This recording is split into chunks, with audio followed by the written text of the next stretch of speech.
Hello hello hello बच्चों, very warm welcome, a very very good evening to each and every one of you. मेरा नाम गणेश पवार, आपका maths educator at Score Plus, और मैं आपके सामने लाया हूं मैट्रिसेस एंड डिटरमिनेंट्स का लेक्चर 6। तो यस बच्चों, पिछले 5 लेक्चर्स में हमने मैट्रिसेस और डिटरमिनेंट्स को काफी डिटेल में एक्सप्लोर किया है, और अब वो घड़ी आ गई है जहां पे हम मैट्रिसेस और डिटरमिनेंट्स के सारे कॉन्सेप्ट नॉलेज को यूज करके एप्लीकेशंस पढ़ेंगे इन दोनों चीजों के। और वो एप्लीकेशंस होगा बच्चों सॉल्व करना a system of 3 linear equations in 3 variables using inverse of a matrix.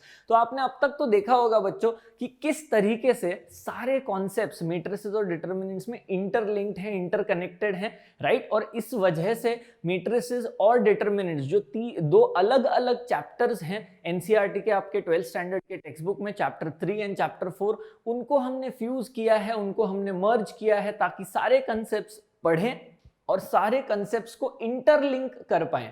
तो हम आज जो है अपने आखिरी पड़ाव पर हैं जहां पे हम एक सिस्टम ऑफ लीनियर इक्वेशन के साथ डील करेंगे।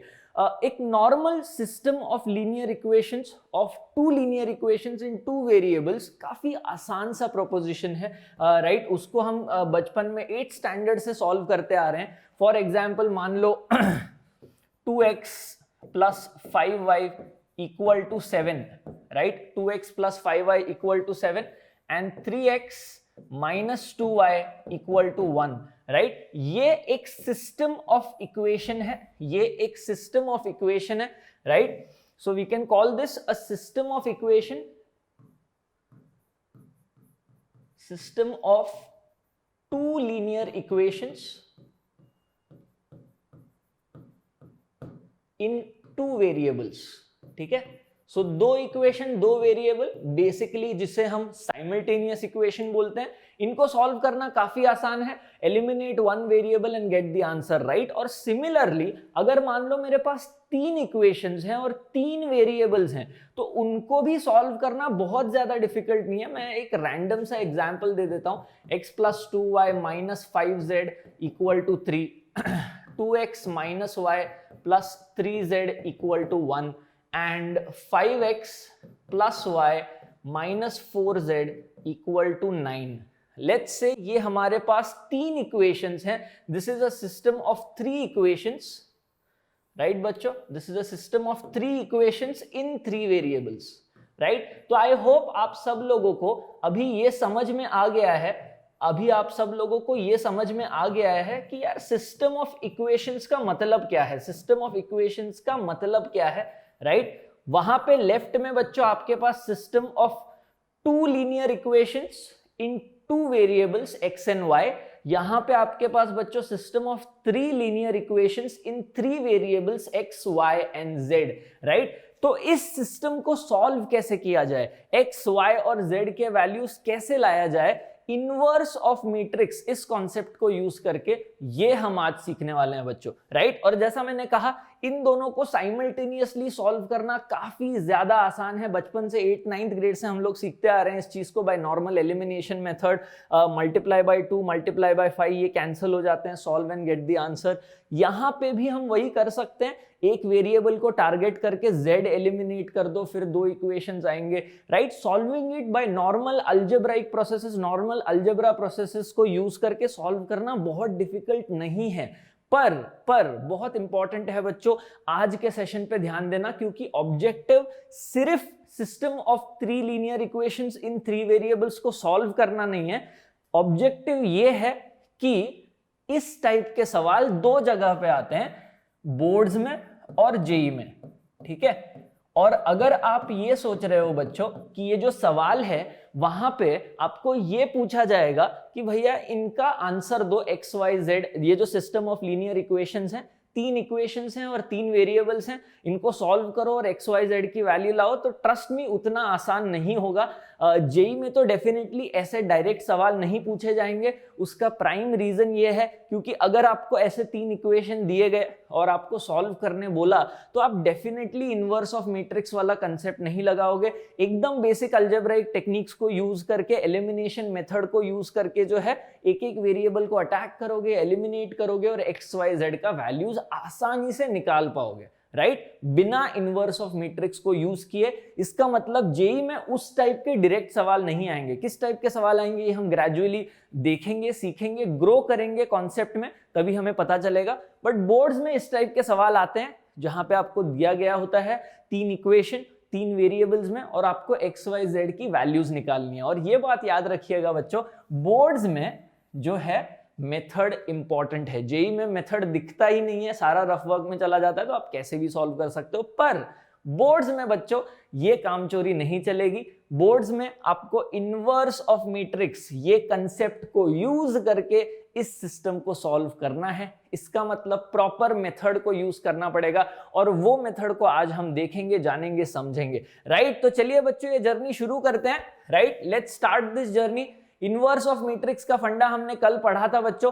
कल हमने ये फॉर्मूला पढ़ा था कि अगर मेरे पास एक मैट्रिक्स है A और यदि उसका मैट्रिक्स यदि उस मैट्रिक्स का इनवर्स A इनवर्स जो है उसकी वैल्यू B है, तो A into B becomes identity matrix and for that matter B into A is also identity matrix। और इसको सॉल्व करने का, फाइंड आउट करने का, A इनवर्स को फाइंड आउट करने का फॉर्मूला ये है जो अगेन डिराइवेबल है, आपके एनसीईआरटी में डेरिवेशन है इसका। A inverse is equal to adjoint of A upon determinant of A। और इसको हमने ऐसा भी लिखा था बच्चों 1 अपॉन डिटरमिनेंट ऑफ A, क्योंकि ये एक स्केलर नंबर है बच्चों, ये एक नॉर्मल नंबर है, 1 upon that number into adjoint of A जो कि एक मैट्रिक्स है। राइट, तो इस मैट्रिक्स से ये जो नंबर है 1 अपॉन मान लो 4 अगर डिटरमिनेंट है, तो 1 अपॉन 4 मैट्रिक्स के अंदर जाके हर एक एलिमेंट के साथ दोस्ती करेगा, मल्टीप्लाई होगा और फिर हमें ये रिजल्टेंट मैट्रिक्स देगा जो कि A इनवर्स होगा। राइट, तो ये हमने कल पढ़ा था। इसके सारे एप्लीकेशंस इन द सेंस काफी सारे अलग अलग टाइप के प्रॉब्लम्स हमने देखे थे। राइट, तो अब इसको यूज करके हम देखेंगे कि कैसे applications of determinants and matrices use करेंगे हम लोग सिस्टम ऑफ 3 इक्वेशन। जैसा आप देख पा रहे हो बच्चों, ये एक जनरल सिस्टम है। हमने इनिशियल फ्रंट पेज पे एक ऐसा एग्जाम्पल लिया था विथ नंबर्स। यस, एक ऐसा एग्जाम्पल लिया था विथ नंबर्स, अगर आप देख सकते हो यहाँ पे, तो या a1x plus a2y plus a3z या a1 b1 c1, इस तरीके से a1x plus b1y plus c1z equal to d1। Yes, तो यार a2 b2 c2, तो 2 - 1 और 3 a2 b2 c2 के वैल्यूज हैं, d2 का वैल्यू 1 है। तो मैं बस यही कहना चाह रहा हूं कि वो जो हमने एक स्पेशल केस लिया था, यहाँ पे एक जनरल सेटअप है। This is a general system of 3 linear equations in 3 variables. Right, I hope सब लोगों को ये समझ में आ रहा है। This is also a system of 3 linear equations in 3 variables, बस जनरल तरीके से लिखा गया है बच्चों। और अब हम देखेंगे कि यार इस तरीके के एक जनरल सिस्टम को सॉल्व करने का एल्गोरिथम क्या है, ताकि हम कोई भी स्पेसिफिक सिस्टम उस तरीके का सॉल्व कर पाएं और अलग अलग टाइप के इंटरेस्टिंग प्रॉब्लम्स जो आते हैं उनको देखें और कनेक्ट कर पाएं। तो आइए बच्चों देखते हैं कि सबसे पहले इस तरीके के सिस्टम को कैटेगराइज किस तरीके से किया जाता है। There are 2 basic categorisations. कोई भी नया टर्मिनोलॉजी आता है जैसे कंसिस्टेंट सिस्टम, बिल्कुल मत डरिएगा। कोई भी पॉइंट ऑफ टाइम पे आपको लगता है कि अरे यार ये समझ में नहीं आ रहा सर, ये जो बोल रहे हो ये वर्डिंग समझ में नहीं आ रही, तो बिल्कुल चिंता मत करें, उसके अंदर का मीनिंग समझने की कोशिश करें इन द सिंपलेस्ट फॉर्मेट। उसके बाद हम आप जो है मिलके वो नाम के साथ कनेक्ट करेंगे। ठीक है, अब हम ये जानते हैं बच्चों कि ये सिस्टम ऑफ इक्वेशन जो है उसमें 3 इक्वेशंस हैं और 3 वेरिएबल्स हैं x, y और z। इसका मतलब x, y और z के वैल्यूज होंगी, उनकी अपनी अपनी कहानियां होंगी, उनके अपने अपने वैल्यूज होंगे। सही, तो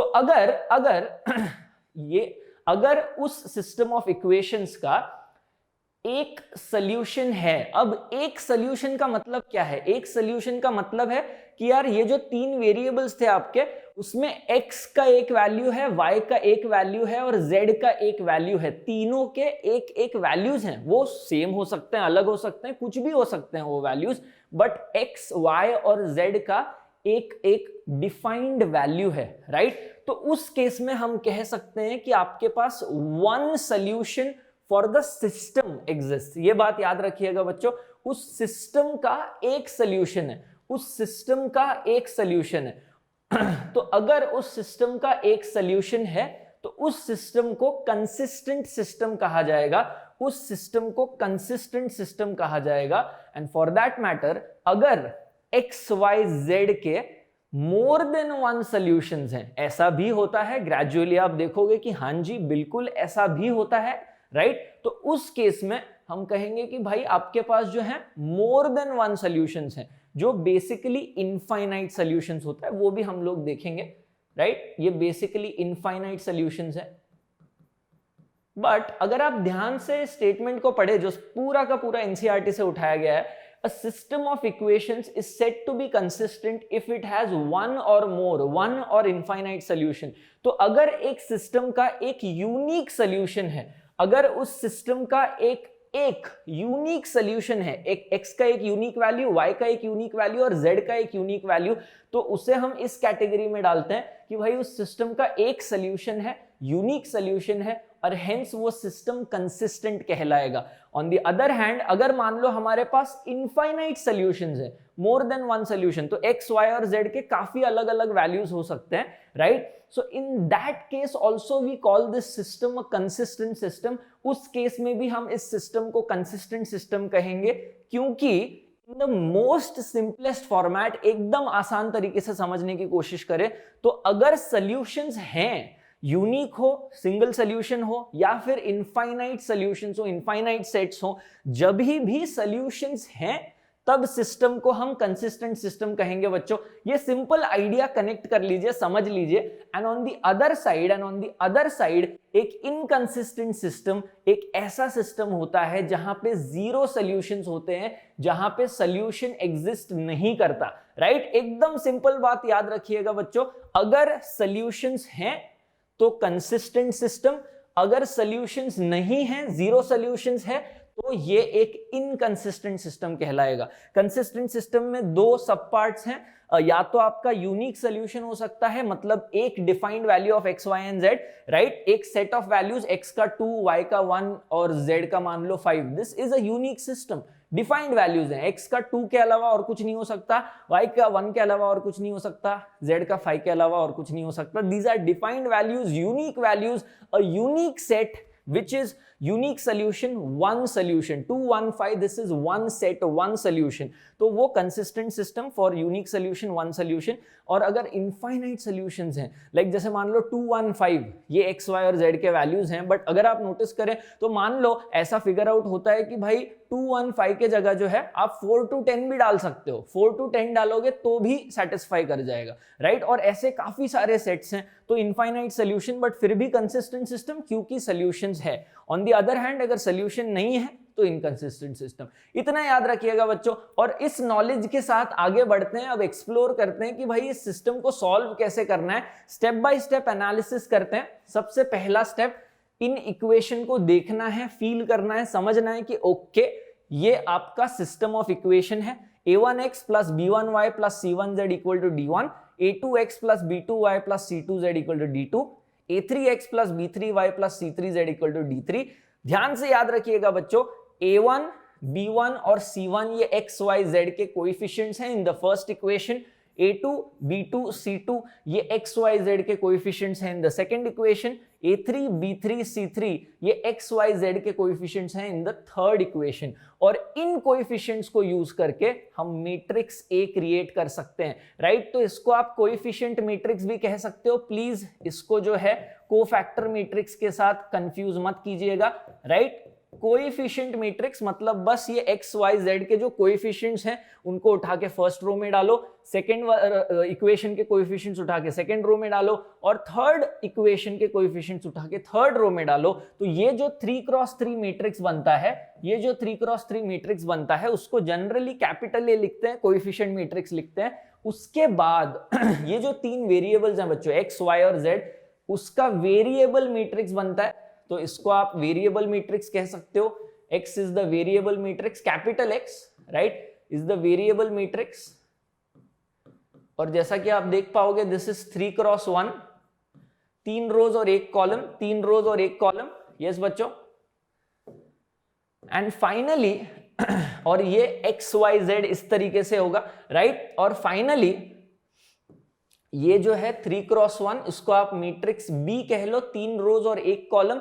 ये इन वैल्यूज से बनता है D1, D2 और D3 जो इक्वालिटी के राइट हैंड साइड पे है, जो इक्वालिटी के राइट हैंड साइड पे है, राइट। तो अब ये 3 मैट्रिसेस बन गए, राइट। अब उसके बाद थोड़ा सा गहराई से सोचिए कि क्या मैं इन दोनों मैट्रिसेस को मल्टीप्लाई करके कुछ इंपॉर्टेंट ला सकता हूं जो इससे कनेक्ट करेगा। बहुत सिंपल, अगर आप नोटिस करोगे बच्चों तो यार इन दोनों मैट्रिसेस को हम मल्टीप्लाई कर सकते हैं, क्योंकि the number of columns of the first matrix is equal to number of rows of the second matrix, so you can cancel them out and then say that the resultant is 3 cross 1, right।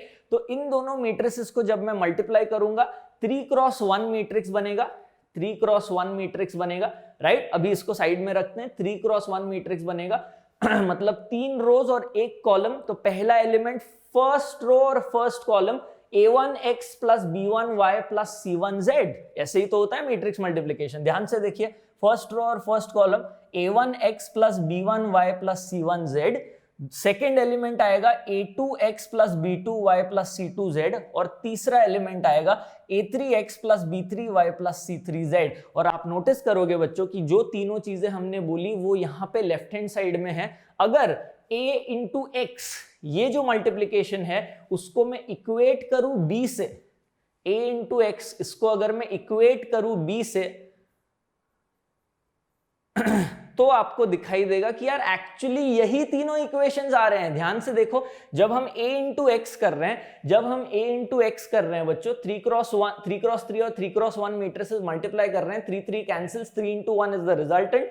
So 3 rows और 1 column, पहला row पहला column a1x plus b1y plus c1z and if that is equal to b, पहला जो element है a1x plus b1y plus c1z will be equal to d1 और वही आपका पहला इक्वेशन है बच्चों। जो दूसरा एलिमेंट है a2x plus b2y plus c2z, अगर इसको इक्वेट करेंगे b से so that will be equal to d2 और वही तो आपका सेकंड इक्वेशन है। और सिमिलरली तीसरा इक्वेशन। तो बोलने का तात्पर्य ये है बच्चों कि ये जो 3 इक्वेशंस हैं, ये जो सिस्टम ऑफ 3 लीनियर इक्वेशंस हैं, उसको हम बहुत आसानी से मैट्रिक्स फॉर्मेट में कन्वर्ट कर सकते हैं, जहां पे capital A is the coefficient matrix a1 b1 c1 a2 b2 c2 and a3 b3 c3, capital X is the variable matrix XYZ 3 cross 1 format and capital B is this matrix created by the numbers on the right hand side 3 cross 1 matrix, right। एक बार ये समझ गया बच्चों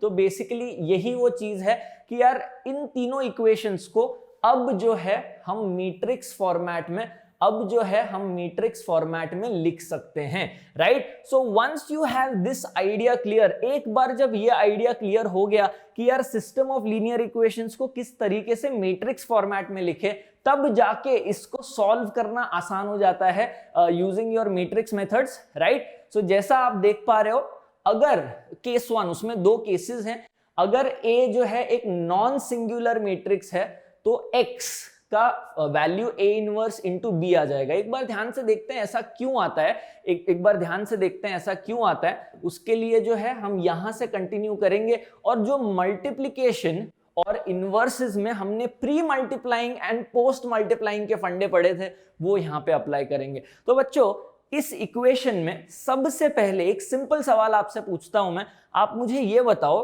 कि ax equal to b, capital A into capital X equal to capital B, ये जो matrix multiplication का equation है, इस इक्वेशन में राइट जो एग्जैक्टली ये है, for that matter this and this is absolutely same, this is in the matrix world, this is in the normal algebraic world. इस पर्टिकुलर इक्वेशन में हमारा टारगेट क्या है, हमारा गोल क्या है, हमारा ऑब्जेक्टिव क्या है बच्चों, वो है capital X, right. Capital X हमारा गोल है, कैपिटल X हमारा ऑब्जेक्टिव है, क्योंकि अल्टीमेटली हमें इन सिस्टम को सॉल्व करना है, XYZ के वैल्यूज निकालने हैं, करेक्ट, XYZ के वैल्यूज निकालने हैं, तो हमारा टारगेट X है। तो अगर हमारा टारगेट X है तो हमें AX नहीं चाहिए, हमें सिर्फ X चाहिए लेफ्ट हैंड साइड में। और ये थॉट प्रोसेस को पकड़ के मुझे ये बताइए कि इस A को मैं कैसे भगा सकता हूं, इस कैपिटल A को मैं कैसे भगा सकता हूं। जी हां, by pre multiplying both sides, by pre multiplying both sides by A inverse. अगर बच्चों ए इनवर्स से हम दोनों इक्वेशंस को प्री मल्टीप्लाई करें तो लेफ्ट हैंड साइड में आएगा ए इनवर्स ए एक्स और राइट हैंड साइड में आएगा ए इनवर्स इंटू बी। अब सोचिए बच्चों, अब सोचिए कि क्या होगा इसके बाद, अब सोचिए इसके बाद क्या होगा, राइट? बहुत इजी, बहुत important, A inverse into A. ये हमने इनवर्स में पढ़ा था बच्चों कि A into B is identity matrix, B into A is identity matrix, मतलब B जो है A का इनवर्स है, B is A inverse, therefore A into A inverse is identity matrix and A inverse into A is also identity matrix. तो left hand side में बच्चों I आया है, I times X is X equal to A inverse of B। और यही बच्चों अगले page पे हमने देखा, हमारा टारगेट, हमारा गोल, हमारा ऑब्जेक्टिव कैपिटल X है, which is the variable matrix. तो variable matrix is equal to A inverse into B। This is how we will use the inverse of a matrix to find out the values of x, y and z, basically solve the system of three linear equations in three variables using inverse of matrix, right? तो I think एक basic idea आ गया है, but यहाँ पे एक बहुत बड़ा but है, बहुत important but है। उसका reason ये है बच्चों, क्योंकि हमने ये सीखा था इनवर्स सीखते समय कि यार इनवर्स जो है ना वो हर किसी मैट्रिक्स के लिए डिफाइंड नहीं होता। सही बोला था ये हमने, राइट? याद है क्यों? क्योंकि इनवर्स का जो फॉर्मूला है, यस थोड़ा सा पीछे जाते हैं, इनवर्स का जो फॉर्मूला है is 1 upon determinant of A adjoint of A. अगर ये डिटरमिनेंट ऑफ ए 0 हो गया तो यार ये पूरी चीज वेस्ट हो जाएगी, कोई मतलब की नहीं बचेगी। डिटरमिनेंट ऑफ ए 0 मतलब सिंगुलर मैट्रिक्स। तो अगर मैट्रिक्स ए सिंगुलर है, अगर डिटरमिनेंट ऑफ ए 0 है तो इनवर्स डिफाइंड नहीं है। तो ये जो फॉर्मूला हमने यहाँ पे लाया है सिस्टम ऑफ इक्वेशन को सॉल्व करने के लिए, ये सिर्फ तभी और तभी लागू होता है, सिर्फ तभी एप्लीकेबल होता है जब A is a non singular matrix. जब A नॉन सिंगुलर मैट्रिक्स है मतलब determinant of A is not equal to 0। अगर determinant of A is not equal to 0, the inverse is defined and hence you can use this formula to get the variable matrix and hence to get the values of x, y and z। और इस case में बच्चों आपको unique solution मिलेगा, right? क्योंकि एक proper x, y और z का वैल्यू आएगा यहां से, राइट? तो जब भी A नॉन सिंगुलर मैट्रिक्स होता है मतलब डिटरमिनेंट ऑफ A 0 नहीं होता है, तब इनवर्स डिफाइंड होता है। और जब इनवर्स डिफाइंड होता है, ए इनवर्स को बी से आप मल्टीप्लाई करेंगे, आपको एक्स वेरिएबल मैट्रिक्स आ जाएगा, राइट? अब दूसरा केस देखते हैं। मान लो अगर ए सिंगुलर मैट्रिक्स है, मान लो अगर ए जो है एक ऐसा मैट्रिक्स है जिसका डिटरमिनेंट 0 के बराबर है, determinant of A is equal to 0, right? तो यहां पे तो दिक्कत हो गई। इसका मतलब यहां पे आप ये फॉर्मूला यूज कर ही नहीं सकते, क्योंकि जब डिटरमिनेंट 0 है बच्चों, क्योंकि जब डिटरमिनेंट 0 है तब A inverse is not defined, A inverse doesn't exist, inverse exist ही नहीं करता। इसका मतलब वो फॉर्मूला जो है आप यूज कर ही नहीं सकते। तो यहां पे again this is all NCERT flow, ठीक है? अब A अगर डिफाइंड नहीं है, इसका मतलब जो है यूनिक सोल्यूशन नहीं है। यहां पे यूनिक सोल्यूशन लिख लेते हैं एक बार, ठीक है? ये यूनिक सोल्यूशन होगा एंड हेंस वो जो सिस्टम है आपका, जो ओरिजिनल सिस्टम है, वो कंसिस्टेंट सिस्टम कहलाएगा, क्योंकि एक यूनिक सोल्यूशन है, वन सेट ऑफ सोल्यूशन है। केस 2 पे आते हैं, जब सिंगुलर मैट्रिक्स डिटरमिनेंट 0 के बराबर है, इनवर्स डिफाइंड नहीं है, फॉर्मूला लगा नहीं सकते, तो यार तब क्या होगा? तब हम जो है सबसे पहले कैलकुलेट करेंगे adjoint of A into B, इस पर्टिकुलर से मैट्रिक्स मल्टीप्लिकेशन को। एडजॉइंट ऑफ ए निकालना ही पड़ेगा, क्योंकि यार इनवर्स निकालते समय हम हमेशा एडजॉइंट निकालते हैं, राइट? तो एडजॉइंट निकालो, बी जो राइट हैंड साइड वाला मैट्रिक्स है 3x1, उससे मल्टीप्लाई करो, ठीक है? उससे मल्टीप्लाई करो। और अगर बहुत इंपॉर्टेंट है बच्चों, अगर वो नॉन जीरो आता है, अगर ये जो मल्टीप्लिकेशन मैट्रिक्स जो है वो एक नॉन जीरो, मतलब एक ऐसा मैट्रिक्स आता है जो नल मैट्रिक्स नहीं है, नॉट अ नल मैट्रिक्स, अगर वो नल मैट्रिक्स नहीं है ना, तब then solution does not exist. इसका मतलब there are no solutions, and if there are no solutions, that means the system is called an inconsistent system. हमने अब भी देखा था बच्चों कि अगर solutions नहीं है, zero solutions है, तो उसको हम inconsistent कहेंगे, और वो तभी होता है बच्चों जब adjoint A into B एक नॉन नल मैट्रिक्स आता है, राइट? तो इसको याद रखिएगा। और यदि मान लो adjoint of A into B एक नल मैट्रिक्स आता है, तब ये जो सिस्टम है, तब ये जो एल्गोरिदम है वो इनकंक्लूसिव होगा। तब हम एक बात डेफिनेटली कह सकते हैं कि यूनिक सोल्यूशन नहीं आएगा, पर तब जीरो सॉल्यूशंस भी हो सकते हैं या तो इनफाइनाइट सॉल्यूशंस भी हो सकते हैं। अगर जीरो सॉल्यूशंस हुए तो इनकंसिस्टेंट सिस्टम हुआ, इनफाइनाइट सॉल्यूशंस हुए तो कंसिस्टेंट सिस्टम हुआ। बट पॉइंट ये है कि जब नल मैट्रिक्स आता है adjoint of A into B, तब जो है इनकॉन्क्लूसिव है ये एल्गोरिदम। तो अब एक बार क्विक रिकैप मार लेते हैं, हमने अभी अभी क्या पढ़ा है बच्चों, राइट? पहले तो सिस्टम ऑफ इक्वेशंस को आइडेंटिफाई कर लो, कोएफिशिएंट्स को निकाल के कोएफिशिएंट मैट्रिक्स बनाओ, XYZ से वेरिएबल मैट्रिक्स बनाओ, और D1 D2 D3 को यूज करके जो है राइट हैंड साइड वाले नंबर्स का मैट्रिक्स बनाओ। उसके बाद AX इक्वल टू B के फॉर्मेट में उसको फ्रेम करो, right? AX equal to B के फॉर्मेट में उसको फ्रेम करो, और फिर आपको दिखाई देगा कि x is equal to A inverse B pre multiplying. But क्योंकि A इनवर्स डिफाइंड सिर्फ तब होता है जब A एक नॉन सिंगुलर मैट्रिक्स होता है, डिटरमिनेंट ऑफ A जीरो नहीं होता है, तभी जाके A इनवर्स डिफाइंड होता है। सो ये जो फॉर्मूला है सिर्फ तभी एप्लीकेबल है जब A एक नॉन सिंगुलर मैट्रिक्स है, जो मोस्ट लाइकली केस है बच्चों। और इस टाइप के प्रॉब्लम्स बहुत सारे आएंगे जहां पे एक्चुअली A एक नॉन सिंगुलर मैट्रिक्स है, डिटरमिनेंट A जीरो नहीं है, तो आप ये फॉर्मूला यूज कर सकते हैं और आपको एक यूनिक सोल्यूशन मिलेगा, मतलब आपका ओरिजिनल सिस्टम कंसिस्टेंट सिस्टम कहलाएगा। But on the other hand, अगर A सिंगुलर मैट्रिक्स है, डिटरमिनेंट जीरो है, इनवर्स डिफाइंड नहीं है, तो आप वो फॉर्मूला यूज नहीं कर सकते। और उस केस में आपके पास जो है एक तरीका है जहां पे आपको adjoint of A into B ढूंढना है। अगर वो एक नॉन नल मैट्रिक्स आता है तो आपका सिस्टम ऑफ इक्वेशंस इनकंसिस्टेंट है, इसका मतलब वहां पे जीरो सॉल्यूशंस है। पर अगर ये जीरो आ जाता है, अगर ये जीरो आ जाता है, तब एक इनकॉन्क्लूसिव रहेगा, क्योंकि आपके पास या तो जीरो सॉल्यूशंस हो सकते हैं इनकंसिस्टेंट सिस्टम, या तो इनफाइनाइट सॉल्यूशंस हो सकते हैं, बट आप इससे बता नहीं सकते। ठीक है, तो ये पूरा एल्गोरिदम हमने देख लिया बच्चों। कोशिश करते हैं इस इक्वेशन को सॉल्व करने की, इस सिस्टम ऑफ इक्वेशंस को सॉल्व करने की, using what we have learned right now. ठीक है, जो अब तक हमने पढ़ा है बच्चों, फटाफट सबसे पहले मैं चाहता हूं कि सब लोग AX इक्वल टू B इस फॉर्मेट में ये सिस्टम को कन्वर्ट करें एक algebraic system of linear equation को मैट्रिक्स की दुनिया में। तो आइए चलते हैं। A क्या आएगा एक बार ध्यान से देख लेते हैं। Let's see what is A, what is X, capital X, and what is capital B। ठीक है, ये 3x3 है, ये 3x1 है, और ये 3x1 है। अब नंबर्स देख लेते हैं बच्चों।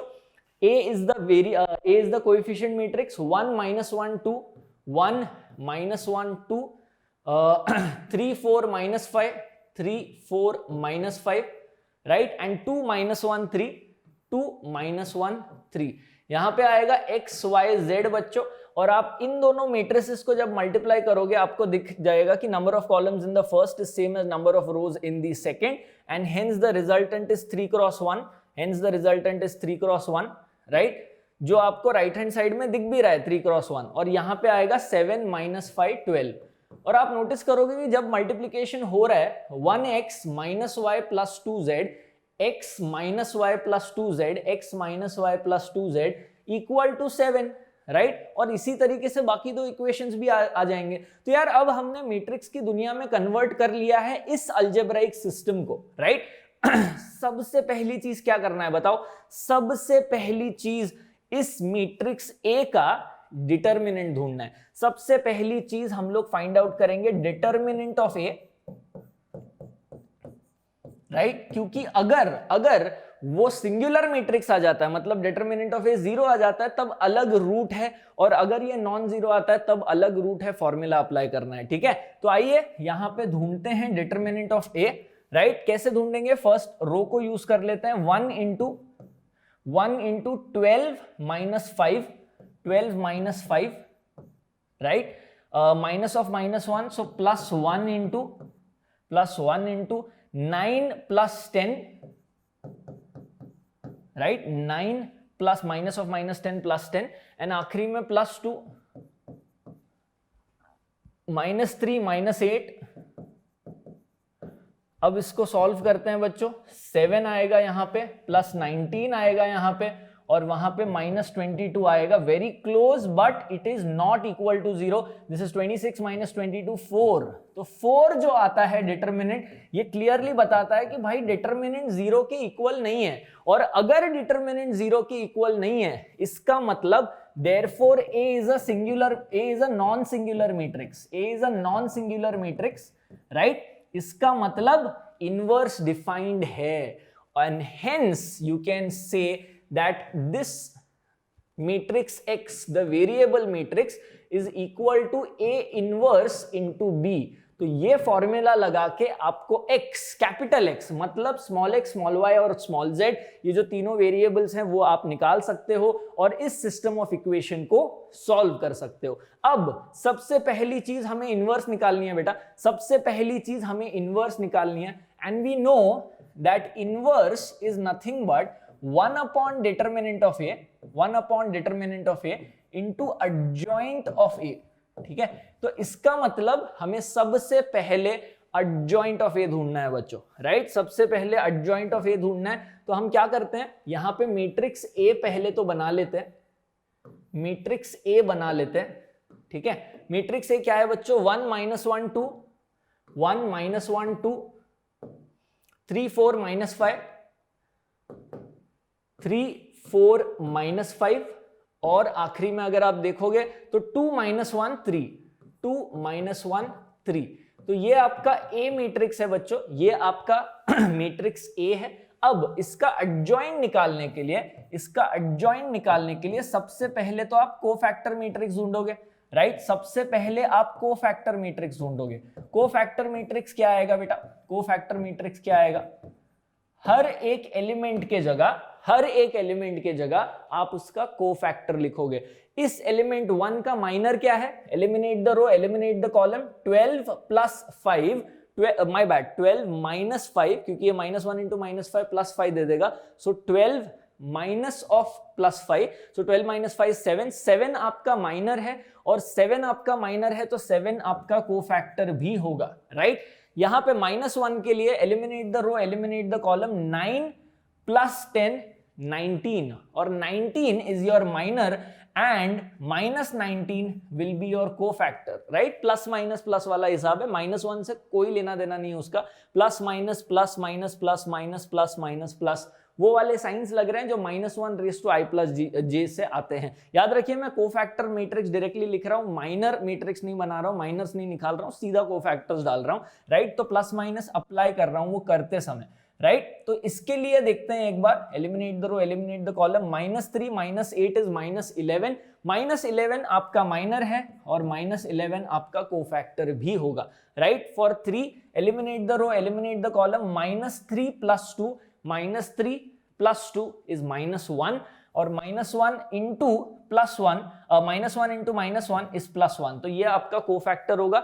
4 के लिए eliminate the row, eliminate the column, 3 - 4 is -1, और -1 आपका माइनर, -1 आपका कोफैक्टर। इसके लिए eliminate the row, eliminate the column, -1 + 2 is +1 with the -1 sign, तो ये आपका आया कोफैक्टर। इसके लिए 5 - 8 -3, तो -3 एज इट इज। इसके लिए -5 - 6 -11 +11 बन जाता है कोफैक्टर, और इसके लिए 4 + 3 7, तो ये आपका कोफैक्टर मैट्रिक्स बन गया बच्चों, ये आपका कोफैक्टर मैट्रिक्स बन गया।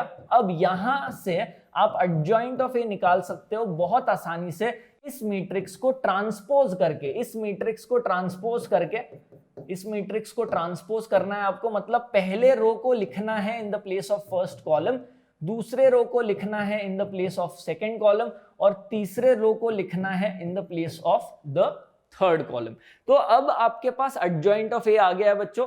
तो अगर एडजॉइंट ऑफ ए आ गया है तो क्या हम यहां से इजीली ए इनवर्स निकाल सकते हैं। अगर हम ध्यान से देखें तो A inverse is equal to 1/4, क्योंकि डिटरमिनेंट ऑफ ए की वैल्यू 4 आई थी बच्चों पिछले पेज पे, अगर आपको याद हो तो डिटरमिनेंट ऑफ ए की वैल्यू जो है 4 आई थी पिछले पेज पे, तो 1/4 इंटू राइट, ये आपका एडजॉइंट है 7 1 -3 -19 -1 +11 -11 -1 7। आई होप कोई कैलकुलेशन मिस्टेक्स नहीं हुए हो, राइट। ये इनवर्स का मैट्रिक्स आता है बच्चों, ये इनवर्स का मैट्रिक्स आता है। अब याद रखना x is equal to a inverse times b, ये आपका b है, ठीक है, a इनवर्स टाइम्स b। तो a इनवर्स जो है इसको लेते हैं यहां पे, so x is equal to a inverse times b, ठीक है, x is equal to a inverse times b। So therefore x is equal to 1/4 times, वो एक स्केलर मल्टीपल है उसको बाहर रखते हैं 1/4 को, right. 7 1 -3 7 1 -3, right, -19 -1 11, right, -19 -1 11, -11 -1 and 7, -11 -1 and 7, right. अब इसको हमें मल्टीप्लाई करना है मैट्रिक्स B से, जो कि 7 - 5 12 है, 7 - 5 12 है, ठीक है। अब ध्यान से एक बार देखिएगा, ये 3 क्रॉस 3 है और ये 3 क्रॉस 1 है, तो मैट्रिक्स मल्टीप्लिकेशन बिल्कुल पॉसिबल है, राइट, मैट्रिक्स मल्टीप्लिकेशन बिल्कुल पॉसिबल है। और जो रिजल्टेंट मैट्रिक्स है बच्चों, जो रिजल्टेंट मैट्रिक्स है, यहां बाहर 1/4 है, अभी हाथ नहीं लगाते हैं, वो 3 क्रॉस 1 का होगा, राइट, 3 क्रॉस 1 मतलब 3 रोज और 1 कॉलम। और सबसे पहला जो एलिमेंट है फर्स्ट रो फर्स्ट कॉलम का होगा 49, 7 into 7 is 49, 1 into -5 is -5 and -3 into 12 is -36। तो एक बात ये समझने की कोशिश कीजिए, 3 अलग नंबर्स नहीं है, ये एक नंबर है। फर्स्ट रो और फर्स्ट कॉलम को मल्टीप्लाई करके जो आता है, ये पहला फर्स्ट रो फर्स्ट कॉलम वाला एलिमेंट है। अब सेकेंड रो फर्स्ट कॉलम वाला एलिमेंट कुछ ऐसा आएगा, -19 into 7 is -133, if I am not wrong, right? 19 7s is 133, 95 plus 38, yes, 133, -1 into -5 is +5 and 11 into 12 is 132, ठीक है। और आखिरी में -11 into 7 is -77 plus 5 और 12 7 जो है बच्चों, 12 7 जो है 84 देता है आपको, करेक्ट। तो यस, इसको सॉल्व करते हैं बेटा, इसको सॉल्व करते हैं और एक बार देखते हैं कि 49 - 36 13, 13 - 5 is 8 and that 8 divided by 4 is going to give you 2, right? -133 plus 132 -1 plus 5 -1 plus 5 is 4 and 4 divided by 4 is 1. अब -77 plus 84 is +7, 7 plus 5 12 and 12 divided by 4 is 3. तो यस बच्चों, क्या हम ये देख पा रहे हैं, क्या हम ये देख पा रहे हैं कि ये जो x है, जो स्मॉल x स्मॉल y और स्मॉल z था, वो अब ये है। तो क्लियरली x की वैल्यू 2 है, राइट, क्लियरली x की वैल्यू 2 है, y की वैल्यू 1 है और z की वैल्यू 3 है। इसका मतलब हमने सिस्टम ऑफ लीनियर इक्वेशंस को सॉल्व कर लिया है, राइट। तो I hope everyone has understood this, I hope everyone has understood this. 2 1 और 3 यहाँ पे आंसर भी दिए गए हैं, 2 1 और 3 आंसर भी दिए गए हैं। तो I hope everyone has understood कि यार इन तीनों इक्वेशंस को सॉल्व करने का तरीका क्या है। वापस से एक बार देख लेते हैं। Frame it in the format of ax equal to b, फिर डिटरमिनेंट निकालिएगा। अगर वो नॉन सिंगुलर आता है, इसका मतलब यूनिक सोल्यूशन है और ये फॉर्मूला लगा सकते हो। और वही चीज हमने एग्जैक्टली की है, इनवर्स निकाला है जिसका फॉर्मूला ये है। इनवर्स निकालने के लिए एडजॉइंट लगता है, फिर ये फॉर्मूला में प्लग इन करके हमने इनवर्स निकाला और फिर उस इनवर्स को मल्टीप्लाई किया मैट्रिक्स B से, सॉल्व करके आपको आंसर मिल जाता है। यदि आपका जो डिटरमिनेंट है वो 0 के बराबर आता है, अगर वो आपका मैट्रिक्स 0 के बराबर आता है, तब आपका यूनिक सोल्यूशन नहीं आएगा। तब जो है या तो आपके 0 सॉल्यूशंस आएंगे या तो इनफाइनाइट सॉल्यूशन आएंगे, जिसके लिए आप adjoint of A into B निकाल सकते हो, एज वी हैड लर्न्ड। तो आइए बच्चों आगे बढ़ते हैं और इसका एक नॉर्मल रियल लाइफ सिचुएशन लेके देखते हैं। Again this is a problem from NCERT से उठाया हुआ है, सो दैट आपको बोर्ड्स के लिए भी काम आए। एक बार फटाफट पढ़ लेते हैं बच्चों, right. The cost of 4 kg onion 3 kg wheat, 2 kg rice is 60, right? The cost of 2 kg onions, 4 kg wheat and 6 kg rice is rupees 90, and the cost of 6 kg onions, 2 kgs wheat and 3 kgs rice is 70 rupees. Find the cost of each item per kg by matrix method. और जब बच्चों by matrix method ऐसा लिखा जाता है, आपके पास कोई choice नहीं होता है, अगर बोर्ड्स का सवाल आता है you have to solve it by a proper method. अब क्योंकि find cost of each item per kg बोला हुआ है, सबसे पहले हम बोलेंगे कि भाई ऑनियन जो प्याज है, प्याज का पर केजी भाव को x रुपीस बोल दो, है ना? वीट के गेहूं का पर केजी कॉस्ट को y रुपीस बोल दो, और चावल का, राइस का पर केजी कॉस्ट को z बोल दो, तो आपका वेरिएबल मैट्रिक्स बन गया। करेक्ट कि नहीं? यस। तो क्या हम ये देख पा रहे हैं कि अगर मैं पर केजी कॉस्ट x, y और z ले लेता हूं, पर केजी कॉस्ट x, y और z ले लेता हूं for onion, for wheat and for rice, तब आप बहुत बढ़िया से 3 इक्वेशंस बना सकते हो। ध्यान से देखो, अगर आपने 4 किलो प्याज लिए हैं तो आपको 4x रुपीस पड़ेगा, क्योंकि x रुपीस का 1 किलो है, तो 4 किलो का 4x होगा।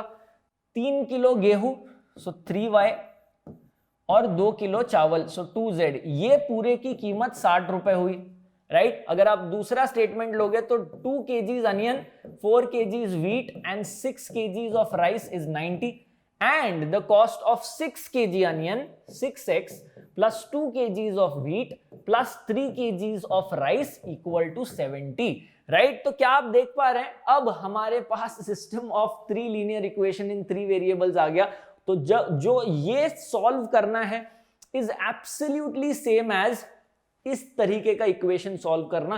तो जो हमने मेथड यहां पे किया है वही मेथड हम यहां पे भी फॉलो करेंगे, क्योंकि अब हमारे पास एक सिस्टम ऑफ इक्वेशन आ गया है बच्चों। तो आपका वेरिएबल मैट्रिक्स XYZ होगा, कोएफिशिएंट मैट्रिक्स 4 3 2 2 4 6 6 2 3 होगा, राइट? तो एक बार देख लेते हैं बच्चों, ये रहा आपका कोएफिशिएंट मैट्रिक्स, ये रहा आपका वेरिएबल मैट्रिक्स, और ये आपका जो है 60 90 70 ये जो कांस्टेंट्स हैं उसका मैट्रिक्स है, राइट? और इनको सॉल्व करना सेम तरीका, पहले तो डिटरमिनेंट निकालो, डिटरमिनेंट की वैल्यू आती है 50, इसका मतलब जो है हम एक नॉन सिंगुलर मैट्रिक्स के साथ डील कर रहे हैं जिसका इनवर्स डिफाइंड है, राइट? तो हम ये फॉर्मूला यूज करके जो है वेरिएबल मैट्रिक्स का वैल्यू निकाल सकते हैं। सो सेम तरीका है बच्चों, पहले तो ए इनवर्स निकालना पड़ेगा using the formula 1 upon determinant of A into adjoint of A.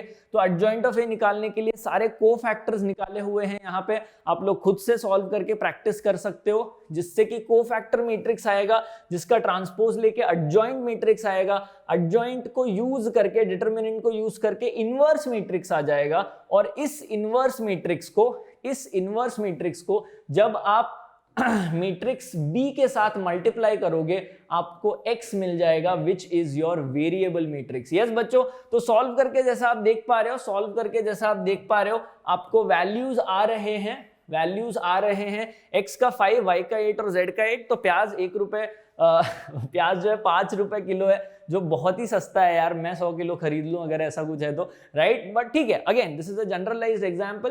5 rupees per kg onion, 8 rupees per kg wheat and 8 rupees per kg rice. तो यार पुराना प्रॉब्लम है, महंगाई कितनी बढ़ गई है, शायद जो है बुक अपडेट नहीं कर पाया, बट कोई बात नहीं। I think we have got an idea कि यार मैट्रिक्स मेथड को यूज करके किस तरीके से प्रॉब्लम्स को सॉल्व किया जाए। उसके बाद बच्चों बात करते हैं क्रेमर्स रूल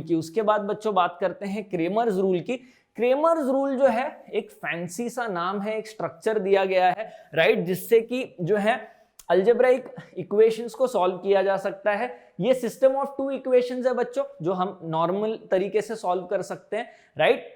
नॉर्मल तरीके से सॉल्व कर सकते हैं। यहाँ पे एक डिटरमिनेंट का तरीका दिया गया है, पर अगर आप ध्यान से देखें तो यहाँ से आपको दिखेगा कि यार x का जो वैल्यू है is nothing but determinant of x upon this. मैं दिस इक्वल टू दिस ले रहा हूं बच्चों, अभी के लिए दिस इक्वल टू दिस ले रहा हूं ताकि x की वैल्यू निकाल पाऊं, राइट? x की वैल्यू आएगी, ये ऊपर चला जाता है, so we have determinant of b2c1 B2 C2, यहाँ पे कुछ तो गड़बड़ हुआ है। ओ यहाँ पे ये B1 C1 चाहिए, ठीक है, this is nothing but B1 C1 and this is B2 C2, ठीक है।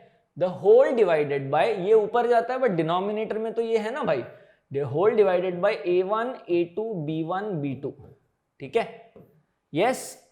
तो अगर आप ध्यान से देखेंगे सिमिलरली हम y की वैल्यू भी ऐसे ही बोल सकते हैं, with this equal to this, right. y की वैल्यू होगी A1 C1 A2 C2 upon determinant of A1 B1 A2 B2, ठीक है, राइट। इसमें हल्के फुल्के थोड़े से चेंजेस कर लेते हैं, हल्के फुल्के थोड़े से चेंजेस कर लेते हैं, राइट। और वो चेंजेस कुछ इस प्रकार से होंगे। सबसे पहले तो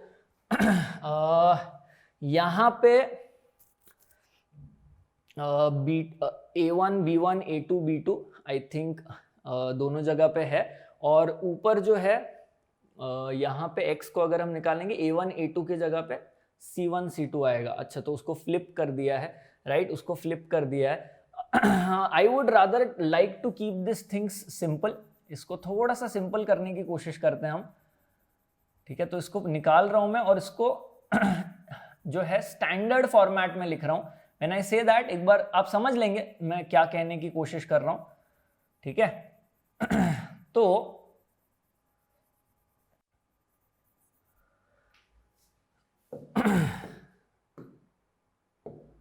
हम इन दोनों इक्वेशंस को कुछ ऐसा लिखते हैं, A1x plus B1y equal to C1, A2x plus B2y equal to C2, ठीक है। तो ये बात याद रखिए बच्चों, ये जो डिनोमिनेटर में है ना, ये जो डिनोमिनेटर में है वो आपके कोएफिशिएंट मैट्रिक्स का डिटरमिनेंट है। ध्यान से देखो, A1 B1 A2 B2, A1 B1 A2 B2, A1 B1 A2 B2, उसका डिटरमिनेंट डिनोमिनेटर में है। क्रेमर्स रूल की बात कर रहे हैं हम लोग, ठीक है। और जब मैं x की वैल्यू निकालने की बात कर रहा हूं, x की वैल्यू निकालने की बात कर रहा हूं, तो इसी डिटरमिनेंट में, है ना, इसी डिटरमिनेंट में आप क्या कीजिए, इसी डिटरमिनेंट में आप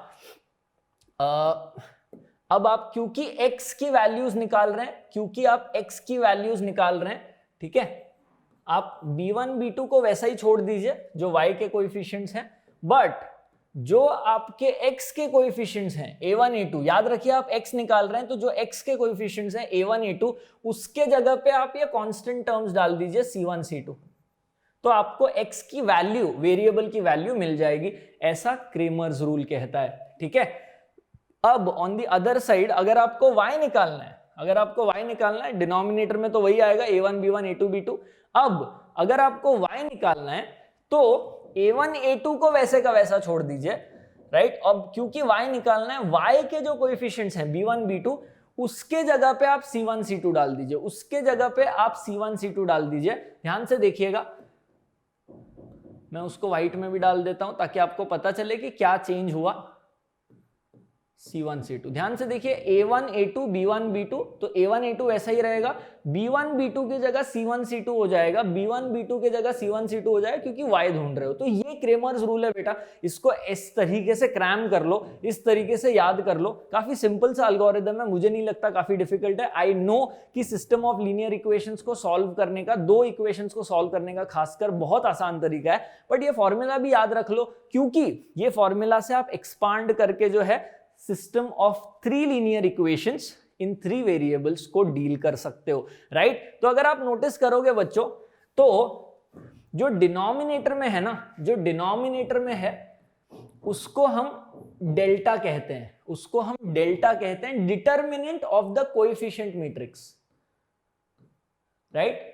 अब अगर उस डेल्टा में A1 A2 के जगह C1 C2 आया, x के कोएफिशिएंट्स के जगह कांस्टेंट आया, तो उसको हम डेल्टा x बोलते हैं, और ये डेल्टा x अपॉन डेल्टा आपको x की वैल्यू देगा। कुछ इस तरीके से सोच लीजिए, डेल्टा डेल्टा कैंसिल, x की वैल्यू आ गई। सिमिलरली y बिकम्स, डिनोमिनेटर में तो डेल्टा है, determinant of the coefficient matrix, but उसमें अगर B1 B2 की जगह, उसमें अगर B1 B2 की जगह C1 C2 आ गया, y के जो कोएफिशिएंट्स हैं उसके जगह C1 C2 आ गया, तो वो डेल्टा वाई हो जाएगा, डेल्टा डेल्टा कैंसिल, वाई की वैल्यू आ गई। तो दिस इज क्रेमर्स रूल, और यही क्रेमर्स रूल जो है आप एक्सटेंड कर सकते हो इन 3 इक्वेशंस। अगर आप ध्यान से देखेंगे बच्चों, delta x upon delta, delta y upon delta, delta z upon delta, ये करके आपको एक्स वाई जेड की वैल्यूज मिल जाएगी।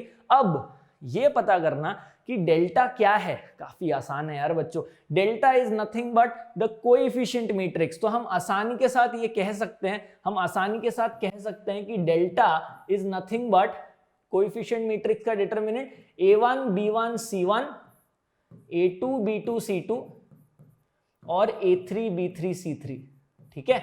और अगर मैं a1 a2 a3 x के जो कोएफिशिएंट्स हैं a1 a2 a3, उसके जगह अगर मैं d1 d2 d3 डालता हूं यहां पे, तो मुझे डेल्टा x मिल जाएगा, और that upon this will give you the value of x straight away. ऐसे भी आप सॉल्व कर सकते हो सिस्टम ऑफ 3 इक्वेशंस बच्चों, राइट। तो सिमिलरली अगर b1 b2 b3 के जगह मैं d1 d2 d3 डाल दूं तो मुझे डेल्टा y मिलेगा, और वो determinant divided by this determinant will give you y and so on, right. So I hope Cramer's rule clear हो गया है बच्चों। और अब मोटा मोटी जो भी आइडिया हमें पता चला है उसको हम थोड़ा सा अंडरस्टैंड करने की कोशिश करते हैं। हमने 2 टाइप के सिस्टम्स देखे शुरू में, कंसिस्टेंट सिस्टम जिसमें सॉल्यूशंस हैं, एक सॉल्यूशन है यूनिक सॉल्यूशन है या तो इनफाइनाइट सॉल्यूशन है, एक सॉल्यूशन यूनिक सॉल्यूशन या तो इनफाइनाइट सॉल्यूशंस है, उसको कंसिस्टेंट सिस्टम। अगर सॉल्यूशन नहीं है तो इनकंसिस्टेंट सिस्टम। जो भी हमने अभी तक पढ़ा इंक्लूडिंग क्रेमर्स रूल, उससे हमें यह पता चला है कि यूनिक सॉल्यूशन में यार डिटरमिनेंट जो है 0 नहीं होता, नॉन सिंगुलर होता है वो मैट्रिक्स कैपिटल A, मतलब उसका डिटरमिनेंट 0 नहीं होता। और वही हमने यहां पे भी देखा यार, ये क्या है, ये डिटरमिनेंट ऑफ A है। अगर आप ध्यान से देखें डिटरमिनेंट ऑफ A है, जो हम वहां पे जो इनवर्स ऑफ मैट्रिक्स का फॉर्मूला यूज करके निकालते थे, ये वही तो मैट्रिक्स है, ये वही कोएफिशिएंट मैट्रिक्स तो है जिसका डिटरमिनेंट ले रहे हैं बच्चों, राइट। तो अगर वो 0 नहीं है, कैपिटल A एक नॉन सिंगुलर मैट्रिक्स है, तो इनवर्स डिफाइंड है। और तब ये जो यूनिक सॉल्यूशन है वो 2 तरीके से आ सकता है, x equal to A inverse of B, inverse method apply करके, या तो आप ये बोल सकते हो कि x is equal to delta x upon delta, right, y is equal to delta y upon delta, and z is equal to delta z upon delta. तो ये क्रेमर्स रूल का मैकेनिज्म है, और ये इनवर्स ऑफ मैट्रिक्स यूज करके आप unique solution निकाल सकते हो। Now on the other hand, अगर मान लो आपका डिटरमिनेंट 0 आ गया है ना, हमने बात की थी बच्चों ये, अगर मान लो आपका डिटरमिनेंट 0 आ गया, तब आपके या तो इनफाइनाइट सॉल्यूशंस हो सकते हैं which will be counted as a consistent system, या तो आपके 0 सॉल्यूशंस हो सकते हैं which will be counted as inconsistent system। But हमने तभी बात की थी बच्चों कि यार जब सिंगुलर मैट्रिक्स आता है तब आप adjoint of A into B की तरफ भागते हो, राइट। बट फिर भी अगर मान लो वो नल मैट्रिक्स आ जाता है, तब आपके पास कंफ्यूजन है, आपको पता नहीं है कि यार वो ये वाला केस है या वो वाला केस है। वहां पे उन तरीके के सिचुएशंस में ये बहुत ज्यादा काम आता है बच्चों। तो जब भी डेल्टा 0 है, जब भी कोएफिशिएंट मैट्रिक्स का डिटरमिनेंट 0 है, तब आपको डेल्टा x, डेल्टा y और डेल्टा z के वैल्यूज निकालने हैं। और अगर तीनों 0 हैं, है ना, तो x की वैल्यू क्या होगी बच्चों, 0 अपॉन 0, y की वैल्यू क्या होगी, 0 अपॉन 0, z की वैल्यू क्या होगी, 0 upon 0, and in that case you have infinite solutions, right? In that case you have infinite solutions। ये मैं लिख लेता हूं, x की वैल्यू होगी 0 अपॉन 0, y की वैल्यू होगी 0 अपॉन 0 और z की वैल्यू होगी 0 upon 0। In that case we have infinite solutions because 0 upon 0 can give you literally anything and everything, right?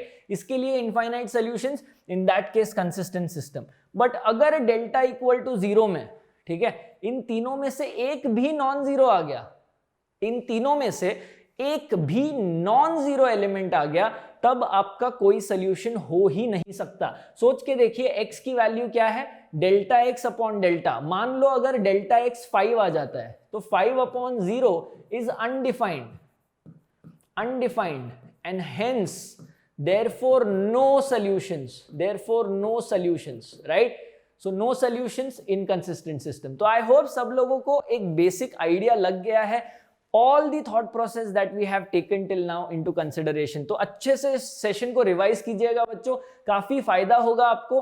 काफी सारे क्वेश्चंस हैं जो मैं यहाँ पे लाया हूं, इन क्वेश्चंस को जो है हम अगले सेशन में रिवाइज करेंगे, अगले सेशन में देखेंगे, क्योंकि यार अगला सेशन जो है बच्चों काफी इंपॉर्टेंट होने वाला है, because that session is going to be the problem solving session. अगला सेशन जो है बच्चों जो थोड़ा सा बड़ा होगा सेशन, लगभग 2+ आवर्स का होगा, जिसमें हम सिर्फ और सिर्फ प्रॉब्लम्स को सॉल्व करेंगे।